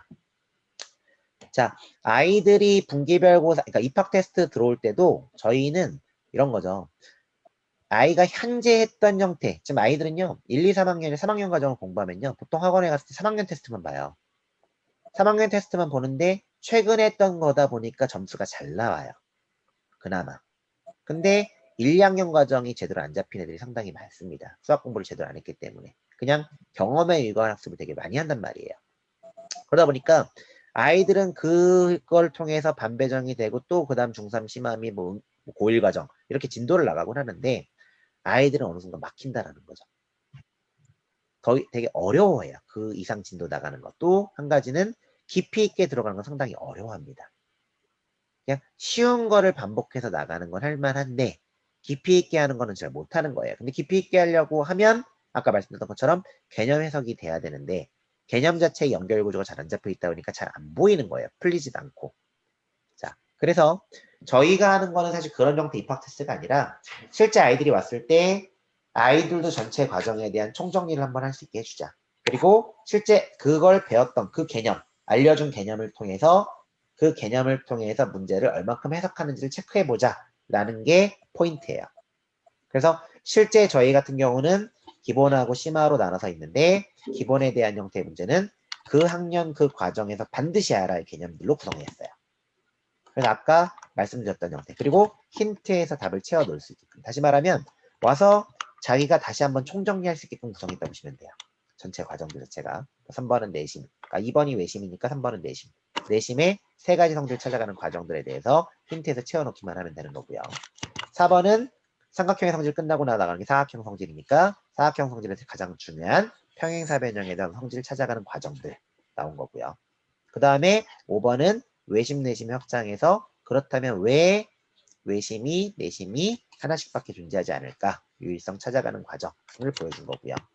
6번은 닮음의 활용 쪽, 닮음에서 중점적, 자작만이 나오는 중점 연결 정리랑 사용 정리에 대한 증명 과정, 그걸 통해서 아이들이 이제 풀어가는 과정들을 보여준 거고요. 7번은 각의 이등 정리인데 내각의 이등분선 정리 3가지. 평행선을 어디에 작도하느냐에 따라서 내각의 이등분선 3가지 증명하는 거. 그 다음에 어떤 작도법에 따라서 달라지는 외곽의 이등 정리 2가지 이렇게 보여주는 게 이제 7번이 되는 거고요. 8번은 피타고라스 정리를 통해서 자주 나오는 이제 중선 정리죠. 중선 정리에 대한 걸 설명하라는데 얘는 문제고요. 옆에 있는 건 뭐냐면 꼭 중점이 아니더라도 이런 식이 성립하더라 라고 해서 확장된 고1 과정 때 배우는 스튜어트 정리예요. 얘는 문제로 출제된 건 아니고 참고하라고. 즉 얘가 연립방 정식으로 푸는 그냥 얘는 가감법 형태로 해서 그냥 도하는 거면 얘는 앞에 개수만 곱해서 더하면 바로 나오더라. 그러니까 결국 연립방 정식의 풀이 해법하고 동일하더라 라는 형태로 보여주게끔 비교 대상으로 넣는 거예요. 그리고 9번은 뭐 이제 피타고라스 정리에 대한 거, 10번은 무게중심에 대한 거까지 해서 아이가 중등 과정에 대한 개념 전체를 찾아갈 수 있게끔 해주는 거. 근데 저희가 이 입학 테스트라는 게 3개월 뒤에는 분기별고사로 이걸 통과한 만큼 얘는 레벨 1이에요. 레벨 1은 이렇게 힌트가 있는 거고요. 레벨 2는 힌트가 없습니다. 그래서 3개월 뒤에 볼 땐 힌트가 없는 걸로 봐야 돼요. 레벨 3는 힌트가 없을 뿐더러 블랭크가 더 늘어나요. 즉 얘를 적어도 서술하기 전 단계까지 갈 수 있게끔 만들어주고요. 레벨 4는 서술이에요. 실제 문제만 주어지고 결론만 나오고 얘를 증명하게끔 합니다. 그게 레벨 4 과정이에요. 그래서 학생들이 학원에 다녔을 때 얘가 몇 개월 지났을 때 어디 위치에 있는지 KST로도 판단할 수 있게끔 만들어 놓은 거예요. 그리고 심한 문제는 1번에 대한 형태의 문제가 아까 이등변 삼각형이 있으면 이등변 삼각형의 성질을 통해서 찾아가는 형태의 문제가 심화 1번으로 구성되어 있습니다. 그래서 실제 학생들에 대해서 적어도 알아야 할 형태 개념들 아까 말씀드렸던 것처럼 중1부터 중3까지의 개념을 가장 퍼펙트하게 정리해주면서 그걸 통해서 해석할 수 있는 형태를 만들어준다라는 게 이 부분에서도 보실 수 있다라는 거. 뭐 고1 과정 같은 경우는 아까 말씀드렸던 것처럼 이 문제는 되게 유명한 문제예요. 그러니까 실제로 정석, 기본 정석 및 실력 정석 둘 다 나와 있고요. 모든 블랙 라벨이 및 모의고사의 단골 출제 문제라고 보시면 되고 모든 교재 없진 않아요. 이 문제는요. 근데 재밌는 게 뭐냐면 이 문제에 따른 형태를 대부분 아이들은 그냥 솔1 다시 말해 3차 방식으로 하니까 ax제곱 bx제곱 더하기 cx 더하기 d라고 놓고 그냥 4개의 조건 대입해서 연립방정식 푼단 말이에요. 근데 이렇게 푸는 아이들이 보통 선행 나간 아이들 대부분은 이렇게 풀어요. 근데 고등과정 들어가서 내신을 겪은 아이들은 절대 이렇게 안 풉니다. 그 겪은 아이들은 치역의 규칙성에 따라 2번째로 많이 풀어요. 그러니까 식은 길어 보이지만 얘는 일부러 계산 과정이 좀 뺐어요. 얘는 식은 길어 보이지만 실제 이 과정은 설명 과정이고요.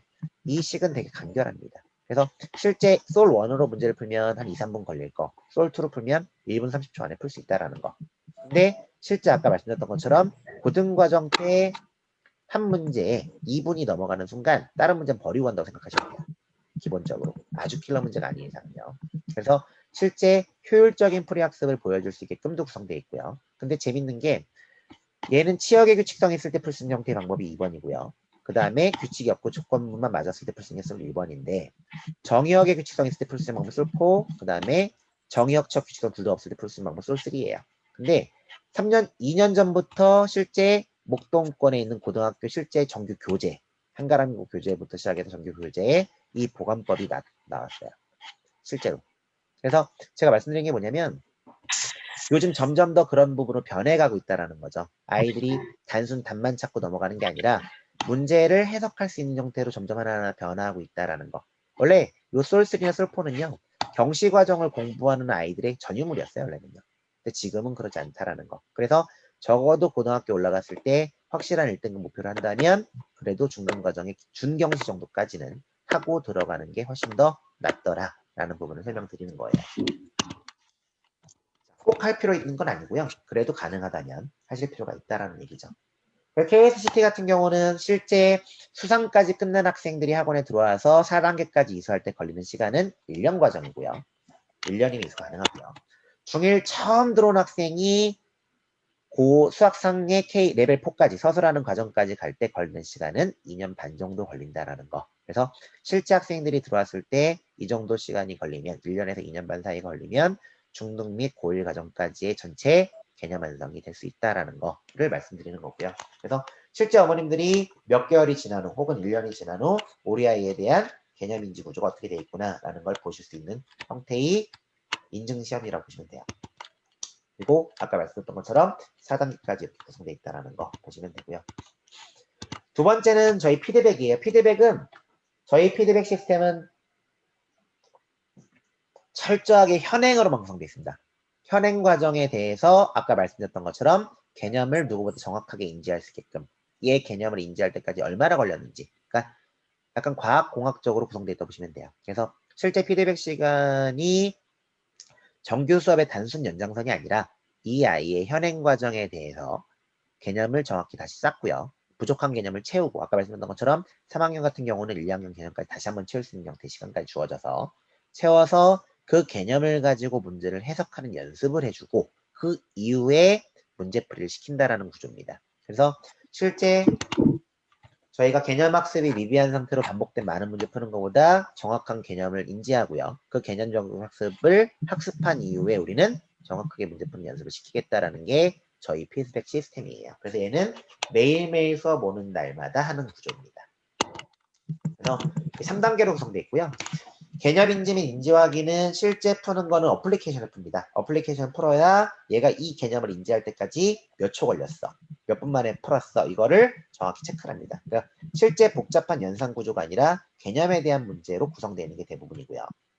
자, 보시면 실제 저희가 아이들이 알아야 할, 말씀드렸던 것처럼 한 단원의 아이들이 알아야 할 큰 형태의 개념은 10개를 넘지 않아요. 그래서 그 10개에 대한 개념에 대해서 저희가 첫 번째 OX 퀴즈, 두 번째는 다지 선택. 답이 뭐 3개일 수도 있고 2개일 수도 있고 하나일 수 있어요. 즉 정확히 알아야만 문제를 풀 수 있게끔. 세 번째는 단답형으로 구성된 형태의 문제를 저희가 제작할 때, 이건 제작 포인트 보여드리는 건데 1번부터 40번까지 제작한 거예요. 즉 1번부터 10번까지 이지노멀 하드 30문제가 첫 시험이에요. 11번부터 20번까지가 두 번째 시험. 21번부터 30번까지 세 번째 시험. 그 다음 31번부터 40번까지 네 번째 시험이에요. 즉 한 단원에 대해서 4번을 보는 거예요. 4번을 보는데 1번과 11번과 21번과 31번은 같은 개념이에요. 난이도만 점점 올라갑니다. 그래서 실제 그 개념에 대해서 얘가 어디까지 얼만큼 올라갔는지를 체크할 수 있게끔 구성한 거예요. 보시면 1회, 2회, 3회, 4회를 볼 때 이렇게 난이도, 같은 형태의 문제 유형에 대해서 난이도만 올라갑니다. 난이도가 올라가는데 그 난이도에 대한 구조에 따라 저희가 수학학습 신뢰도라는 걸 체크하게 돼 있어요. 자, 같은 난이도가 틀렸을 때는 오히려 점수가 아니라 얘의 신뢰지수를 깎아서 얘가 아직은 덜 개념이 정리되어 있구나로 체크할 수 있게끔 되어 있고요. 실제 아까 말씀드렸던 것처럼 이 테스트를 보는 거는요. 네, 이 테스트를 보는 형태의 부분은 네, 알겠습니다. 저희 오늘 설명의 영상은 제가 녹화를 하니까요. 녹화하고 나서 끝까지 못 들으셨던 분들도 보내드리도록 하겠습니다. 자, 요 부분은 보시다시피 저희가 중1부터 중3까지 과정에 대해서 아까 말씀드렸던 것처럼 120문제씩 4개의 단원, 다시 말하면 480문제를 풀었다는 얘기는 1학년 이렇게 다 끝났다는 얘기예요. 이 친구 같은 경우는. 그래서 실제 그렇게 들어가면 각 단원별로 120개 중에서 몇 개씩 맞았는지가 나오고요. 요걸 클릭하면, 요건 화면이 좀 다른데요. 클릭하면 각각의 주제별로 12개 중에 몇 개씩 맞았는지가 나와요. 다시 말하면 4번 본 시험지가 하나로 합쳐진 결과 데이터가 나오는 거예요. 그래서 각 주제별로, 각 개념 주제별로 얘가 어떤 주제가 약한지, 어떤 개념이 약한지를 체크할 수 있게끔 구성되어 있다고 보시면 되고요. 얘는 밑에 개념인 점수별로 봤을 때 클릭하면 얘가 나와요. 시험지별로 볼 때. 그래서 이 30문제를 풀 때 얘는 걸리는 시간이 10분이구나. 얘 같은 경우는 사실은 고등과정을 나가는 친구, 마스터반이기 때문에 사실 이 문제 풀 때 크게 오래 걸리진 않죠. 그래서 그 학생이 10분 걸렸는데 각각의 문제별로 들어왔더니 각 문제별로 몇 초 걸렸다. 1번 이 개념을 인지하는데 몇 초 걸렸고 이 개념 가지 선택을 푸는데 몇 초 걸렸고 이 단답형을 푸는데 몇 초 걸렸다라 해서 실제 학생들별로 그 개념을 인지하는 형태의 시간 기록까지 전체에서 정확한 개념인지 체크를 할 수 있게끔 구성한 게 1단계입니다. 그래서 실제 어플리케이션으로 1단계를 진행합니다. 학원에서 주어진 태블릿으로 갖고 하고요. 그리고 나서 얘에 대한 오답을 주어진 피드백 노트에다가 진행하는 게 1단계 학습입니다. 그리고 아까 보여드렸던 것처럼 난이도는 4회차 볼 때까지 난이도는 같은 이런 형태의 구조로 총 6단계의 레벨로 구성돼서 이 학생이 이 개념에 대해서 얼만큼 학습하고 있는지, 학습되어 있는지를 체크할 수 있게끔 구성해 있다고 보시면 됩니다. 두 번째 개념 적용 학습인데요. 저희가 개념 적용 학습 같은 경우는 좀 더 나중에 업데이트는 되는데요. 지금은 나중에는 다 이것도 디지털화돼서 할 수 있게끔 되는데 지금은 어떻게 되어 있느냐. 하나의 문제를 주어지고요. 그건 이제 개념 적용 학습 2단계는요. 하루에 한 문제씩 하는 거예요. 아까 말씀드렸던 건 1단계는 하루에 30문제. 즉 다시 말하면 보통 수심달반 같은 경우는 일주일에 이 1단계, 2단계, 3단계를 2세트 한다고 보시면 돼요. 2세트를 딱 한다고 보시면 되고 중등반도 마찬가지예요. 똑같아요. 주 3일 오는 반은 2세트를 하는데 이게 2단계예요. 2단계는 한 문제씩만 나옵니다. 한 문제씩만. 그래서 실제 요거의 목적은 뭐냐면 하나의 문제를 가지고 그 문제를 풀 때 이용할 수 있는 형태 개념들을 다 정리해줘요. 그리고 그 개념에 따라서 나오는 풀이 과정 2가지를 보여줍니다. 뭐 적어도 2가지, 3가지 정도, 뭐 2가지 정도 보여줘서 다른 형태의 풀이 과정을 보여줌으로써 저희가 방학 때 하는 베이직 버전이 있고요. 그 다음에 학기 중에 하는 일반 스탠다드 버전이 있어요. 베이직 버전 같은 경우는 도전 문제가 따로 없어요. 그냥 얘에 대한 풀이 과정을 정확하게 이해하는 게 목표예요. 그래서 적어도 아이들 머릿속에 다름이라는 걸 인지할 수 있게 해주는 거예요. 그래서 이 풀이 과정 2가지를 보고 네가 2가지를 통해 느낀 점을 써봐. 그리고 둘 중에 넌 어떤 게 더 나은 것 같니? 라고 쓰는 게 베이직 버전이고요. 실제 스탠다드 버전 학기에 들어오면은 그걸 가지고 실제 주어진 문제에 풀어보게끔 합니다. 그게 스탠다드 버전이에요. 근데 이 안에는요. 실제 수학 문제를 푸는 형태의 노하우들을 다 담아놨다고 보시면 돼요. 무슨 얘기냐? 아까 말씀드렸던 것처럼 이 화면을 잠깐 보시면요. 이 화면을 보시면 이 삼각형에서 닮음을 찾기 위해서 평행선을 작도하는 건데 2에서 작도했을 때랑 D에서 작도했을 때 2에서 작도했을 때는 이만큼의 연산량이 나오는데 D에서 작도했을 때는 연산량이 없어요. 암산이 가능합니다. 그래서 실제 문제 풀 때 어디에 작도하느냐에 따라서도 조건에 따라서 효율성이 달라지는구나 라는 거를 느낄 수 있게끔 전체 문제들이 구성되어 있다고 보시면 돼요. 그래서 실제 학생들이 한 문제지만 그 한 문제를 통해서 적어도 문제를 풀 때 좀 더 효율적으로 접근할 수 있게끔 그런 해석법들을 배울 수 있는 형태로 구성된 게 2단계라고 보시면 됩니다. 질문사항 같은 거 있으신 경우에는 그때그때 질문하셔도 괜찮습니다. 채팅창 또는 음성으로 질문하셔도 됩니다. 좀 더 자세히 설명해 드릴게요. 3단계는 저희가 이렇게까지 개념 적용 학습까지 하고 나면 실제 일반적으로 문제 푸는 문제풀이 과정들. 그래서 실제 문제를 풀고 나면 뭐 지금 비대면 같은 경우에는 저희가 이제 그 정답 입력하는 그 사이트가 있어요. 그래서 사이트에 정답 입력을 하면 자동 채점이 되고 틀렸던 문제에 대해서 동영상 학습이 될 수 있게끔 성적 관리 될 수 있는 이거는 뭐 기본적인 일반적인 시스템이니까 그렇게 구성된 형태가 저희 피드백 3단계라고 보시면 좋을 것 같습니다. 그래서 아이들은 일주일에 말씀드렸던 것처럼 2개의 단원 그리고 2주에 그러니까 2개의 학습을 하는 거고요. 총 한 단원별로 4개의 단계가 있기 때문에 한 단원에 저희가 2주면 끝납니다. 그래서 총 2달에 한 학기가 마스터되는 형태의 과정으로 진행될 수 있는 게 이 피드백 프로세스예요. 그래서 이 피드백에 대한 부분이 KSGT인데 이 부분이 아까 이 화면, 아까 제가 처음에 시간표 다시 한번 돌아 설명드릴 거예요 라고 말씀드렸던 게 있는데 이 화면에서 보시면 실제 이 KSGT라는 게 피드백입니다. 방금 보여줬던. 그래서 얘가 베이직, 얘가 스탠다드래요. 그래서 베이직 버전과 스탠다드 버전으로 해서 실제 KSGT는 모두 다 현행이더라. 그래서 현행학습, 나의 선행 정도와 상관없이 현행만큼은 확실하게 체크될 수 있게끔 구성되어 있다라고 보시면 좋을 것 같아요. 네, 그래서 전체 과정들. 반에 따른 진도는 요 반이야 첫 개념을 진행하는 반이다 보니 이렇게 한 거고요. 실제 여기에는 특강이나 이런 것들 다 뺐기 때문에 진도가 느려 보이지만 실제 예보는 훨씬 더 빠르게 진행은 됩니다. 네. 특강을 전혀 진행 안 했을 때도 진행하는 전체 프로세스에 대한 거를 설명드린 거예요.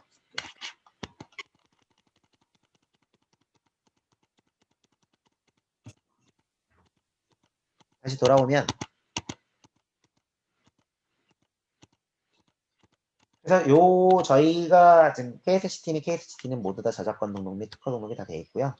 저희가 만든 컨텐츠로 구성되어 있습니다. 그리고 아까 설명회 시작 전에 저희가 켜놓은 영상이 저희가 이제 오늘 시중에 출시되는 개념서예요. 그리고 저희가 이제 수학의 심장을 달달하는 개념편이 출시가 되고요. 1학기만 출시가 된 거고요. 내년 8월까지 저희가 좀 능률하고 같이 해서 이게 시중에 나오는 거고요. 내년 8월까지 저희가 총 24종, 그러니까 중등 각 학기별 개념서, 개념 확인서, 그 다음에 개념 해석서, 다시 말하면 해석하는 연습하는, 그러니까 기존의 시중에 나왔던 유형 패턴의 문제가 아니라 반복해서 푸는 형태가 아니라 개념을 가지고 문제를 찾아갈 수 있는 형태의 과정들을 학습시키는, 그 다음에 심화편까지 총 4개의 종, 각각 6학기에서 24종이 시중에 나오게 됩니다. 그래서 저희가 직접 컨텐츠를 개발해서 능률하고 같이 해서 시중에 출시하는 교재고요. 저희의 교재의 장점 및 특징을 설명드리면 개념편은 개념학습에 특화되어 있어요. 그래서 보시면 실제 이 QR코드를 통해서 하는 거는 2월 말부터 가능하고요. 지금은 저희가 이제 학원에서 그냥 오프라인 교재로만 쓰는 거니까 이 QR코드를 클릭하면 실제 이 개념 영상을 다시 볼 수 있고요. 그 다음에 실제 저희가 만든 형태의 모든 부분은요. 수업 시간에 가장 효율적인 학습할 수 있는 형태의 구조 동선을 다 짰다고 보시면 될 것 같아요. 그래서 여기 보시면 실제 아이들이 개념을 듣고 나서 받아 적는 게 중요한 게 아니거든요. 그 개념을 얼만큼 이해했는지, 선생님 설명을 하고 나면 얼만큼 이해했는지를 봐야 되는 건데 꼭 알아야 될 형태의 부분만 블랭크, 아까 KSCT처럼 입학 테스트처럼 블랭크에서 채워놓으면서 내가 개념 정리할 수 있게끔. 우선 치울 수는 바로 채우고요. 잘 모르는 경우는 힌트에서 찾아서 채워놓을 수 있게끔 해서 적어도 내가 이 단원 풀 때 필요한 형태 개념들을 체크할 수 있게끔 구성했다고 보시면 될 것 같습니다. 그리고 실제 아이들이 써봐야 될 부분들을 다 쓰면서 그 다음에 실제 이 문제들도 보시다시피 얘도 저희 KSGT 성격처럼 OX 퀴즈. 그래서 실제 수업 시간에 선생님이 앞에 개념 설명하면서 이 부분을 체크를 하거든요. 체크하면서 이게 왜 아닌지, X면 왜 아닌지, O면 왜 맞는지를 설명을 해주게끔. 그 다음에 얘 문제들도 다시 선택입니다. 실제 문제는 2문제밖에 없는 것처럼 보이지만 하나하나 과정을 정확히 알아야만 풀 수 있게끔 구성됐다고 보시면 될 것 같아요. 그래서 실제 요 교재로 개념을 진행을 했을 때는 웬만한 개념서보다도 훨씬 더 탄탄하게 빠른 시간 안에 효율적인 학습이 가능하더라 라고 보시면 되고요. 실제 소단원 마무리 같은 경우도 보시면 소단원 마무리들도 똑같아요. 이 문제를 풀 때 필요한 형태, 우선 얘 다시 선택으로 푸는 건데 이 문제를 풀 때 정확히 모르는 부분이 있으면 밑에 힌트를 갖고 푸는 건데 힌트도 즉 약간 연계별 단계별 학습을 할 수 있겠죠. 그래서 힌트 같은 경우도 바로 힌트를 갖고 문제를 푸는 게 많잖아요. 이유도 모른 채 저희는 힌트도 아이가 알아야만 얘를 채우고 얘부터 학습해야만 얘에 도움될 수 있게끔 구성되어 있는 걸로 되어 있습니다. 실제 이 소단원 마무리랑요. 요 중단원 마무리는요. 둘 다 뒤에 QR코드가 있습니다. 아까 소단원 마무리 한 페이지만 넣어서 QR코드가 빠져 있는데 QR코드가 있어서 실제 QR코드를 입력하면 학생들이 학원에 오기 전에 자동 채점, 즉 다시 말해 OMR 답지가 뜨고요. 그 답지에 아이들이 답을 입력하면 자동 채점이 됩니다. 그 자동 채점 되면서 학원에서 학생들이 오기 전에 얘가 어떤 걸 틀렸고 이 반 애들이 틀린 문제가 뭐고를 다 데이터 통계화해서 수업을 진행할 수 있게끔 구성되어 있습니다. 그래서 실제 집에서도 이 QR코드를 통해서 채점된 결과물로서 아이들이 다음 단원 넘어갈 때 필요한 개념들, 저희는 사실 단답형을 제외하고는 전체 문제풀이를 보여주는 게 아니고요. 적어도 이 단어를 공부했을 때 자동 채점된 이후에 얘가 이 문제를 풀 때 필요한 형태, 부족했던 개념들을 띄워주는 방식으로 시작했다고 보시면 되거든요. 그리고 단답형에 대해서는 개념을 해갖고 해석하는 연습까지도 담아주는 걸로 구성되어 있는 교재라고 보시면 좋을 것 같습니다. 실제 개념서는 이렇게 구성되어 있다고 보시면 되고요. 그래서 이 개념서가 1학기본은 지금 현재 시중에 나와서 저희한테는 1월부터는 모든 반이 수업 가능하고요. 실제 12월 달에 오픈했던 수심달반 클래스 같은 경우는 개념서에 저자본이 있다 보니까 출력 프린트물로 해서 수업을 현재 한 달 동안 진행하고 있습니다. 네. 마지막으로 저희 이제 학습관리 매니저라는 이제 소심달 앱을 좀 설명드릴 건데요. 이 소심달 앱은요, 이렇게 보시면 돼요. 프리과정 체크가 필요한 형태의 모든 문제들을 앱을 통해 지출하게 되어 있습니다. 프리과정이 필요 없는 형태의 문제들은 아까처럼 자동 채점으로 데이터 서버에 기록되게끔 되어 있어요. 자, 그래서 실제 저희 같은 경우는 3월부터 제가 직접 기획 개발했고요. 3월부터 학생들을 테스트로 이렇게 쓰고 있습니다. 그 다음에 12월 달부터는 전 반이 다 같이 쓰고 있습니다. 그래서 실제 이 앱에서 아까 보셨던 개념인지 1단계, 피드백 1단계의 문제풀이를 하는 거라고 보시면 돼요. 이 앱에서 하는 거예요. 그래서 실제 저희가 궁극적으로 예를 통해서 가는 건 뭐냐면요. 이 페이지를 잠깐 보면 좋을 것 같은데요. 우선 인공지능 데이터 분석이 필요하다 보니까 적어도 6개월에서 한 8개월 정도 학습 데이터는 쌓여야 돼요. 그 학습 데이터가 쌓이면 이 생각하시면 돼요. 아이들이 그 다음부터는 뭐 예를 들어 개념 원리 공부를 했어요. 개념 원리 책을 끝내고 나서 시중에 뭐 센을 푼다 라고 했을 때 아시다시피 개념 원리의 세 번째 뭐 가장 난이도 높은 단계랑 센의 비스텝 단계의 난이도는 큰 차이가 없어요. 근데 보통 대부분 아이들은 개념 원리 끝나면 바로 센을 나간단 말이에요. 일반적으로 나간다고 했을 때. 그러면 중복되는 구간이 있는 거예요. 즉 개념 원리 학습에 대한 성취도가 얼만큼 되는지에 따라서 센의 문제를 풀 때는 불필요한 건 빼고 굳이 안 풀어도 될 문제는 빼면서 꼭 필요한 문제만 풀면서 오히려 어려운 문제에 시간을 집중시켜줘야 아이들은 실력이 늘어요. 근데 대부분은 그러지 않는다는 거죠. 그래서 이 부분은 저희는 이 과제관리 앱에서 자동으로 선생님은 똑같이 출제를 해주지만 이 과제관리 앱에서 아이들의 행동 패턴, 즉 과제 제출에 대한 성실도, 복습하기를 얼만큼 제대로 했던 아이인지, 그 다음에 개념인지 데이터 체크, 그 다음에 실제 이 문제에 연계된 학습량에 따라서 판단을 해서 굳이 안 풀어도 될 문제들을 빼줍니다. 그래서 그 부분이 처음에는 정확한 데이터가 안 쌓이다 보니까 저희가 활성화가 안 돼 있고요. 보통 6개월에서 8개월 정도 앱을 쓴 아이들한테는 활성화가 됩니다. 그래서 그렇게 학습한 다음에는 전체적 시간을 세이브할 수 있는 형태의 구조로 개발되어 있다라고 보시면 좋을 것 같아요. 최근에 많이 들어보시는 인공지능 학습이라는 부분, 이런 부분이에요. 자, 그래서 실제 학생들 같은 경우는 어플리케이션을 통해서 과제, 자, 학생 화면인데요. 수업 전에 과제 제출됐던 거를 보고 이 활성화되어 있는 걸 제출하면 이 학급은 수업 때, 그러니까 과제를 제출을 하면요. 과제 제출을 하나하나 찍어서 문제 그 메타인지 형태로 자기가 1, 2, 3, 4, 5번 문제 인지지수라는 거를 같이 제출하게 됩니다. 그래서 그걸 통해 제출하게 되면요. 실제 제출한 형태의 문제에 대해서는 그 반 학생들, 과제를 제출했던 또 다른 학생들의 풀이를 다 볼 수 있고요. 그 다음에 실제 수업 시간에는 아까 말씀드렸던 것처럼 선생님 풀이를 받아 적는 시간을 저희는 없애고자 실제 아이들이 가장 비효율적인 공부 중에 하나가 뭐냐면 이거 몇 번 몰라요 라고 해놓고 선생님이 앞에 칠판 설명해 주면요. 실제 학생들은 그 문제를 거의 받아 적어요. 그죠? 근데 받아 적고 나서 어머님들은 사실 뭘 확인하시느냐? 받아 적고 난 결과를 확인하는 거예요. 무슨 얘기냐면 실제 받아 적었으면 집에 가서 그걸 다시 풀어봐야 되는데 거의 대부분 다시 풀지 않아요.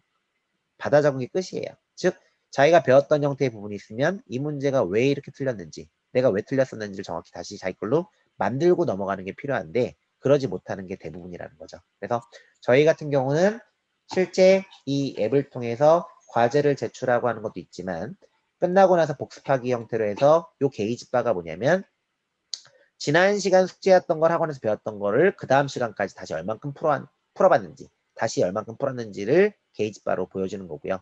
풀 때 복습하기를 처음부터 퍼펙트하게 할 수 없기 때문에 아까 말씀드렸던 것처럼 문제 인지수 1, 2, 3, 4, 5번 즉 정답이 맞았을 때 풀이의 효율성이나 풀이에 대한 형태를 정확히 알면 1번이에요. 그건 따로 굳이 복습하게 할 필요 없는 거고요.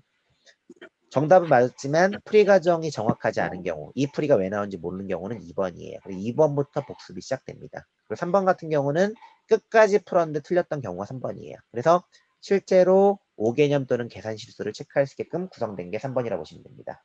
그 다음에 4번은 풀다 중간 막혀서, 즉 조건이 부족, 개념 부족으로 해서 조건 해석이 안 됐을 때, 그 다음 문제를 손 못 대고 푼 경우는 5번이 됩니다. 그래서 이런 형태로 아이들이 이 문제 인지 점수별로 복습하기를 진행할 수 있게 돼서 실제 학생들이 완전 학습을 할 수 있는 형태의 구조로 구성된 형태가 이 앱이라고 보시면 됩니다. 그래서 이 부분은 아까 보셨던 것처럼 이 앱에서도 개념 테스트 볼 수 있다는 거. 실제 선생님들 같은 경우는 학생들에 대해서 수업 전에 실제 학생들의 문제별로 어떤 문제를 어려워했는지, 애들이 각각 풀이를 어떻게 풀었는지를 한눈에 볼 수 있고요. 그 학생의 교재 복습하기 정도 및 그다음에 교재의 완성도를 한눈에 볼 수가 있는 게 이 과제관리 어플의 장점입니다. 그래서 실제로 선생님들이 수업하실 때 이 어플을 활용해서 효율적인 수업 구조를 이끌어낼 수 있게끔 만들어진 형태의 어플이라고 보시면 좋을 것 같습니다. 요거는 학부모님 화면이고요. 학부모님 화면에서는 그 학생, 즉 자기 자녀분들 것만 보입니다. 친구들의 풀이 과정은 안 보이고요. 자녀분이 어떻게 공부하고 과제를 어떻게 제출했는지 한눈에 볼 수 있고요. 이때 어떤 과제가 출제됐는지, 그 다음에 선생님의 커멘트는 뭐가 있는지, 지난 시간 수업에 복습하기를 얼만큼 해갔는지, 그다음에 개념인지, 데이터는 어떻게 쌓였는지를 한눈에 볼 수 있게끔 구성되어 있습니다. 그래서 실제 학원에 학생이 어플을 쓰면 학부모님 아이들 등록 요청을 하시면 학부모님 아이디가 발급이 되고요. 그 발급이 되면 이렇게 집에서도 우리 아이에 대한 상태를, 현주소를 한눈에 확인 가능할 수 있게끔 구성해 놓은 게 과제관리 어플입니다. 네. 이상 제 설명은 마치도록 하고요. 우리 어머님들 궁금하신 점, 질문사항 있으시면 질문을 받아드리도록 하겠습니다. 선생님 그러면 거산학원을 다니면 이제 다 모두 이 시스템에서 공부를 하는 거예요? 중등과정은 다 동일합니다. 네, 맞아요. 근데 중등과정은 이제 다 정규 교재 같은 경우는 저희 교재 출시 기간이 있다 보니까 수진달반 같은 경우 출발하지만 일반반 같은 경우 현재 나온 교재들만 쓰겠죠. 이게 점점 그러니까 시중 교재랑 같이 병행해 가는데 저희 교재 나오면서 그 교재를 계속 대체가 될 거예요. 근데 이미 뭐 고등과정 같은 경우는 그냥 다 시중 교재를 하겠죠. 네. 피드백은 전부 다 동일합니다. 그럼 선생님 지금 만약 저희 아이가 지금 이렇게 과외로 하고 있는 아이는 네네네. 어떻게 해야 되는 거죠? 한번 우선 오셔서 KSCT 입학 테스트 보시고요. 저 2학년 네. 2학기까지 했다고 했으니까 중1부터 중2까지 2학년 2학기 한번 보시고 상담 요청을 하세요. 그럼 제가 전체적인 학습 컨설팅을 해드릴게요. 네네. 그게 아마 제일 좋으실 거예요. 끝내야 되는 거죠. 끝내고 네? 가야 되는 거죠. 2학기 것까지는 끝내고 가서 이제 테스트를 봐야 되는 거죠. 굳이 다 끝나고 오셔서 보실 필요는 없고요. 지금 보셔도 아무 상관없어요. 그거는요. 왜냐면 얘가 어떻게 공부하는지를 체크하는 게 주 목적이니까. 네. 점수로서 반배정이 목표가 아니라 지금까지 공부했던 형태의 부분이 어떻게 되는지를 알면 그 다음 뒤에 문제 안 풀었던 거, 안 배웠던 것도 얘는 어떻게 하겠구나가 예측이 될 거 아니에요. 네. 그러다 보니까 굳이 끝내고 오는 게 중요하지 않고 보고 체크하셔도 충분히 체크는 가능합니다. 네. 다른 궁금한 거 없으세요?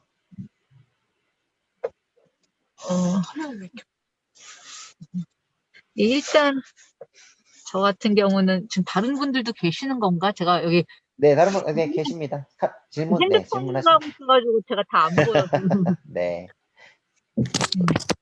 일단 예원 어머님 질문 답변 좀 드릴게요. 중1이 2학년 1학기부터 시작하면 진도 어떻게 될까요? 라고 하면 2학년 1학기를 시작하는 반 같은 경우가 여러 가지 반이 있는데 2학년 1학기 시작하는 반은 수십달 반도 있어요. 그 얘기 무슨 얘기냐? 지금 커리큘럼 보시면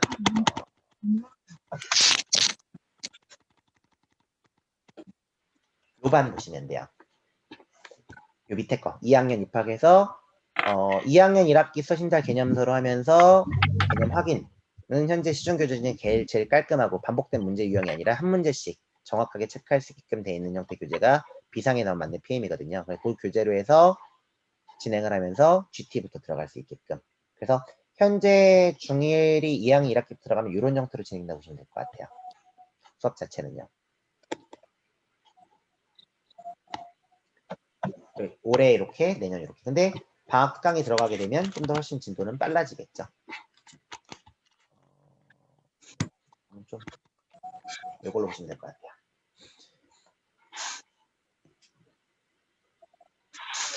예언 어머님 이해 안 되시는 부분 있으면 말씀해 주세요. 네, 심화까지 학습이 됩니다. 보시면 그러니까 말렙이라는 교재도요. 그냥 원리 해설 정도? 응용서 정도 레벨이라고 보시면 되고요. 이거 끝나고 나면 바로 최고 득점하고 센 시스템을 가지고 심화 학습을 한다고 보시면 돼요. 네. 그래서 보통 뭐 얘네들 같은 2학년 같은 경우는 내신 대비가 있다 보니까 이런 것도 있긴 한데 실제 이런 형태의 부분으로 진행된다고 보시면 될 것 같습니다.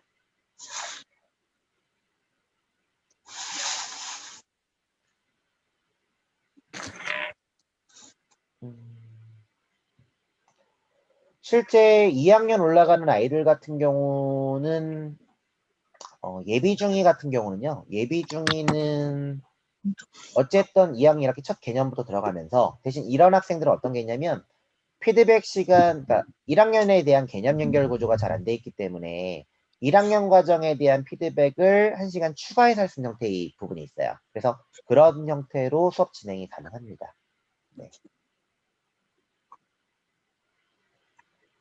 실제 2학년 올라가는 아이기 때문에 1학년 과정에 대한 어디가 얼만큼 부족한지에 대해서는 아까 말씀드렸던 것처럼 입학 테스트를 보세요. 입학 테스트 보시고 나면 학생에 대해서 가장 그래도 필요한 반 배정을 제가 해드릴 거예요. 그럼 그 반 배정 받으셔서 진행하시면 됩니다. 또 다른 질문사항 있으신가요?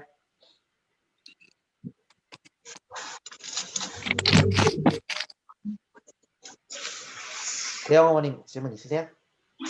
아니요. 없으세요? 네. 예, 저는 괜찮아요. 네. 다. 예. 또 나중에 다른 분들 가서 질문. 테스트 먼저 봐야 되겠네요. 네, 뭘 테스트 하던지. 보시고 제가 그럼 직접 컨설팅 해드릴게요, 어머니. 네, 네, 알겠습니다. 오늘 설명에 적극적인 참여 감사합니다. 감사합니다. 제가 지금 운전하면서 하고 있어. 네네, 운전 조심하시고요. 네, 네. 네, 알겠습니다, 어머니. 네, 감사합니다. 네. 네, 예원 어머님도 제가 상담실 얘기해서 테스트 예약 잡아드릴게요. 네. 네, 저랑 그 방금 질문하신 분은 저랑 이름이 똑같으셔서 들어올 때 일부러 제 이름을 들으신 건가? 네, 알겠습니다. 오늘 고생하셨고요. 궁금하신 사항 있으시면 카카오 채팅으로 남기시면 카카오 채팅은 제가 직접 답변해드려요. 그래갖고 카카오 채팅으로 질문 남기시면 궁금한 사항 질문 답변해드릴게요. 네, 고생하셨습니다.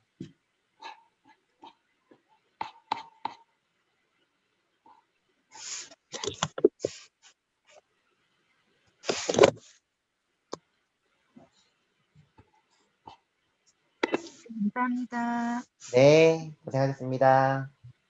자, 설명이 마치도록 하겠습니다. 감사합니다.